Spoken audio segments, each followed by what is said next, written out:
Saudara-saudari yang terkasih di dalam nama Tuhan Yesus Kristus, pada saat ini marilah kita mendengarkan nas khotbah minggu bagi kita yang tertulis di dalam Keluaran 34 ayat 29 sampai ayat yang ke-35. Demikian dikatakan, ketika Musa turun dari Gunung Sinai, kedua loh hukum Allah ada di tangan Musa. Ketika ia turun dari gunung itu, tidaklah ia tahu bahwa kulit mukanya bercahaya oleh karena ia telah berbicara dengan Tuhan. Ketika Harun dan segala orang Israel melihat Musa, tampak kulit mukanya bercahaya, maka takutlah mereka mendekati dia. Tetapi Musa memanggil mereka, maka Harun dan segala pemimpin jemaah itu berbalik kepadanya, dan Musa berbicara kepada mereka. Sesudah itu mendekatlah segala orang Israel, lalu disampaikannya kepada mereka segala perintah yang diucapkan Tuhan kepadanya di atas gunung Sinai. Setelah Musa selesai berbicara dengan mereka, diselubunginyalah mukanya. Tapi apabila Musa masuk menghadap Tuhan untuk berbicara dengan dia, ditanggalkannyalah selubung itu sampai ia keluar. Dan apabila ia keluar, dikatakannya kepada orang Israel apa yang diperintahkan kepadanya. Apabila orang Israel melihat muka Musa, maka kulit muka Musa bercahaya. Maka Musa menyelubungi mukanya kembali sampai ia masuk menghadap untuk berbicara dengan Tuhan. Demikianlah firman Tuhan. Saudara-saudari yang terkasih di dalam nama Tuhan Yesus Kristus, topik nas khotbah minggu kita adalah menyatakan cahaya kemuliaan Tuhan. Gambaran menyatakan cahaya kemuliaan Tuhan dapat diibaratkan dengan lampu. Kita adalah lampunya. Ada lampu yang terang benderang, ada juga lampunya yang redup, bahkan ada yang mati. Nah, yang menjadi tugas kita sebenarnya bukan sibuk untuk mencari colokan agar lampu itu bisa terang, tetapi cukup bukalah saklar hatimu buat Tuhan. Tidak perlu mikir yang penting. Yang penting adalah bagaimana kita memikirkan Tuhan itu pasti akan kita buat berbahagia, dan lampu kita pasti menyala. Cahaya kemuliaan Tuhan itu memiliki sifat reflektif, artinya dia dapat memantulkan. Sifat ini sama dengan konsep cermin atau lampu yang bersinar.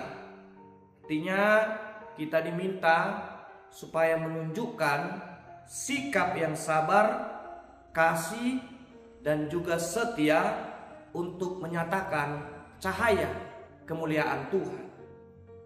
Saudara-saudari, pernahkah kita merenungkan mengapa matahari itu bersinar?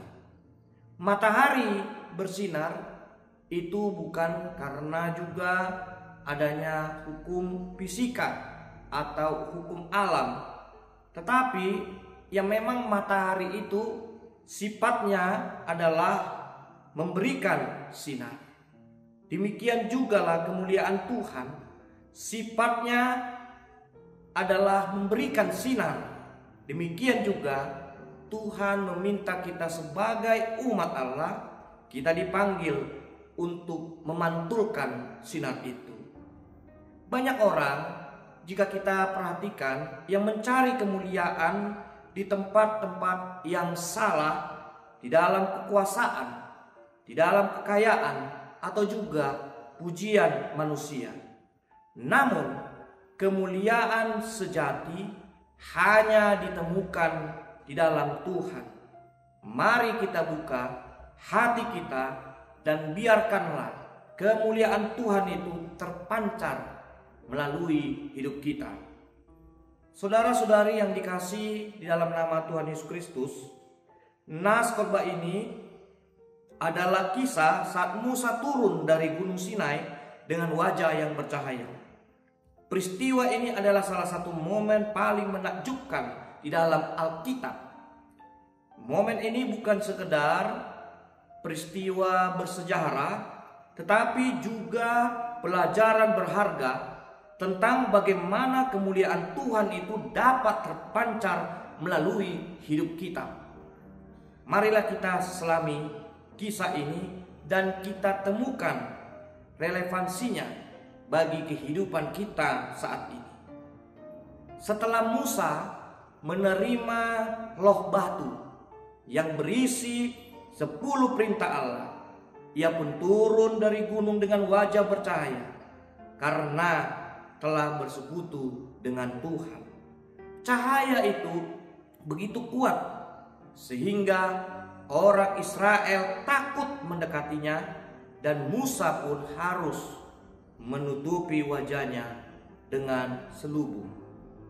Saudara-saudari yang terkasih di dalam nama Tuhan Yesus Kristus, di zaman yang serba cepat ini, banyak orang yang mencari cahaya dalam berbagai bentuk, seperti kesuksesan, popularitas, atau kekayaan dari kenikmatan duniawi. Kisah Musa mengingatkan kita bahwa cahaya sejati hanya berasal dari persekutuan dengan Tuhan. Kita juga dipanggil untuk memancarkan cahaya kemuliaan Tuhan melalui hidup kita. Khotbah ini sangat penting di dalam kehidupan kita saat ini, khususnya bagi setiap orang yang ingin mengalami kehadiran Tuhan dan memancarkan kemuliaannya. Teristimewa juga bagi saudara-saudari kita yang merasa lelah dan terbeban saat ia menjalani hidupnya. Kisah ini dapat memberikan pengharapan dan kekuatan. Demikian juga bagi orang yang rela dengan penuh ketulusan hati dan semangat untuk melayani Tuhan. Kisah ini dapat menjadi dorongan untuk terus melayani Tuhan. Kita perlu juga mengetahui, saudara-saudari, di dalam kitab Perjanjian Lama memang kemuliaan Tuhan itu sering sekali dinyatakan melalui tanda-tanda fisik seperti wajah Musa yang bercahaya. Tapi berbeda halnya di dalam kitab Perjanjian Baru. Kemuliaan Tuhan dinyatakan melalui Yesus Kristus dan Roh Kudus yang tinggal di dalam hati setiap orang-orang yang percaya. Artinya, saudara-saudari, sekarang ini kita tidak perlu memiliki wajah bercahaya secara fisik untuk memancarkan kemuliaan Tuhan. Tetapi marilah kita memancarkan cahaya kemuliaan Tuhan itu melalui kasih, kesabaran, kesetiaan, kebaikan, dan yang terutama persekutuan hidup kita dengan Tuhan. Mengapa, saudara-saudari, wajah Musa itu bercahaya? Karena kemuliaan Tuhan itu hanya dapat terpancar melalui hidup orang-orang yang mau bersekutu dengan Tuhan. Musa mendapatkan wajah yang bercahaya karena hidup Musa berada dalam persekutuan dengan Tuhan. Persekutuan Musa dengan Tuhan itulah yang mengubah hidupnya dan membuatnya memancarkan cahaya kemuliaan Tuhan yang penuh kasih. Musa diubah menjadi orang yang lemah lembut berhati penuh kasih dan kemurahan. Melalui kehadiran Tuhan Yesus, kita mendapatkan kabar sukacita bahwa cahaya kemuliaan Tuhan itu kekal bersinar di dalam dirinya. Tidak ada lagi ketakutan saat kita memandang wajah Yesus. Tidak seperti ketakutan yang dialami oleh orang Israel saat memandang dan mendekati wajah Musa. Dari wajah Yesus Kristus terpancar cahaya kemuliaan Tuhan yang penuh kasih dan pengampunan. Saat kita mendekati dan memandang wajah Yesus, disitulah kita akan mendapatkan damai sejahtera. Saudara-saudari, di era digital ini kita dapat memancarkan cahaya kemuliaan Tuhan Yesus melalui media sosial contohnya, dengan membagikan kesaksian dan juga kata-kata yang membangun persekutuan kita dengan Tuhan. Setiap orang yang percaya pasti akan diubah dan dipanggil jika kita mau memancarkan kemuliaan Tuhan itu. Saat kita menerima Tuhan Yesus, maka kita pun menjadi refleksi dari cahaya kemuliaan Tuhan. Dunia ini membutuhkan cahaya kemuliaan Tuhan yang terpancar melalui hidup kita. Seperti wajah Musa yang bercahaya, ibarat cermin yang memantulkan cahaya matahari. Demikian juga hidup kita seharusnya lah menjadi cermin yang memantulkan kemuliaan Tuhan. Orang-orang pasti tertarik dan percaya kepada Tuhan ketika mereka melihat cahaya kemuliaan Tuhan itu di dalam kehidupan kita. Sudah saatnya kini kita sebagai orang yang telah melihat cahaya kemuliaan Tuhan menciptakan hidup ini semakin bermakna di dalam dunia ini dengan memancarkan kasih kebenaran Tuhan.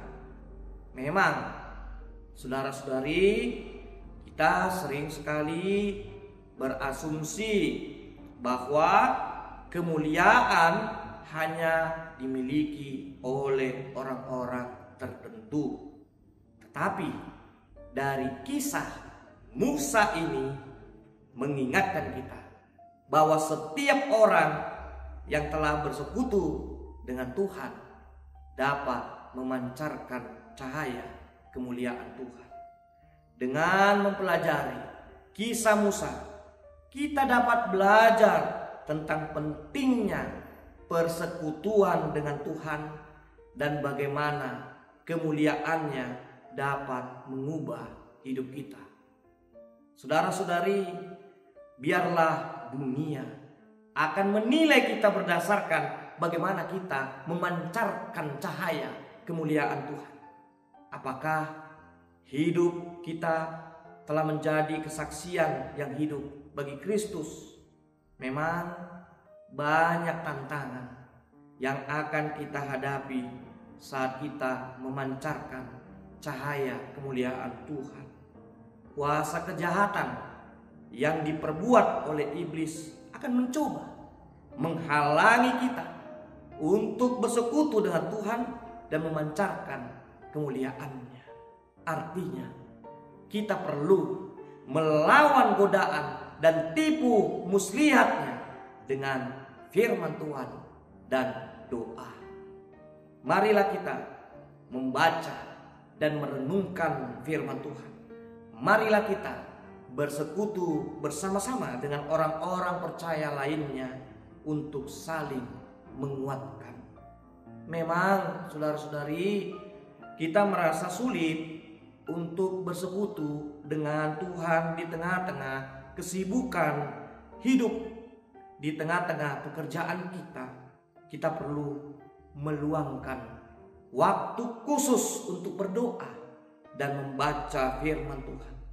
Tapi ingatlah saudara-saudari, tujuan kita adalah untuk semakin serupa dengan Kristus dan memancarkan kemuliaan Tuhan.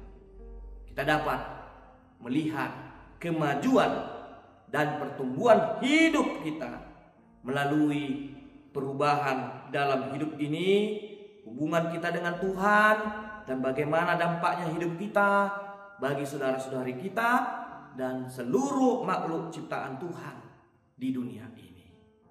Biarlah setiap orang yang melihat hidup kita merasa kagum dan hormat pada cahaya kemuliaan Tuhan seperti Musa.